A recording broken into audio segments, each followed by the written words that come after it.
మన మనసు ఆహ్లాదంగా, ప్రశాంతంగా, తృప్తితో ఉన్నట్లయితే పరిపూర్ణమైనటువంటి మానసిక ఆరోగ్యం మనకి ఏర్పడుతుంది.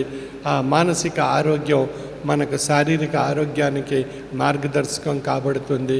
కాబట్టి సంతోషం, ఆనందం, సుఖము, శాంతి, తృప్తి ఇవన్నీ కూడా మనం ఇక్కడ పొంది ఈ యొక్క సారిని మన ఇళ్లకు తీసుకువెళ్ళి మనం ఇంట్లో కూడా అదే వాతావరణాన్ని మనం సృష్టించుకొని మనం చక్కని జీవనయానం సాగించాలి. ఇది భగవంతుడు ప్రసాదించినటువంటి అమూల్యమైనటువంటి జన్మ. ఈ జన్మ తల్లిదండ్రుల ద్వారా మనకు ప్రసాదింపబడింది. అది భగవత్ కృప ద్వారా ఈ భౌతిక ప్రపంచంలో మనం ప్రవేశించి మనం అనేక రకాలైనటువంటి కార్యకలాపాలు సాగిస్తూ మన జీవనయానంలో ఒక ఆధ్యాత్మిక భావనతో మనుగడ సాగించడం ద్వారా మనకు ఒక మహోన్నతమైనటువంటి ఆధ్యాత్మిక శక్తి మనలో ఏర్పడి మన జీవితాశయంలో ఒక అద్భుతమైనటువంటి శిఖరానికి చేరుకునేటువంటి అవకాశం మనకి ఏర్పడుతుంది.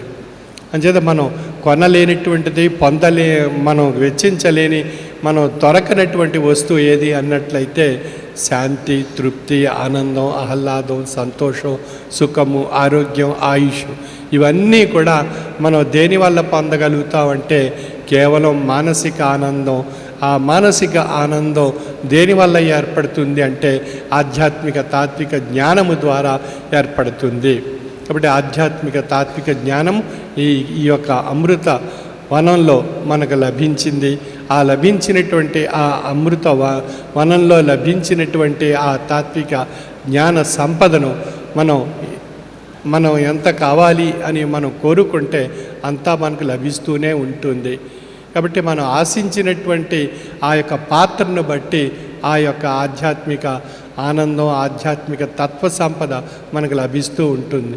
కాబట్టి ఆ ఆధ్యాత్మిక తత్వ సంపదను ఇక్కడి నుండి మనం సమకూర్చుకొని మనం పుట్టిల్లినిల్లు అనేటువంటి భౌతిక ప్రపంచానికి చేరినప్పుడు మనకి ఆ సంపద మనకు ఎంతో ఉపయోగకరంగా ఉంటుంది. భౌతిక ప్రపంచంలో, మన ఇంట్లో, మన సంసార సామాజిక కార్యకలాపాల్లో మనం ప్రయాణం సాగిస్తున్నప్పుడు ఈ పుట్టినిల్లు నుండి మనం తీసుకుని వెళ్ళినటువంటి ఆధ్యాత్మిక తాత్విక జ్ఞాన సంపద మనకు మానసిక ఆనందాన్ని కలిగిస్తుంది.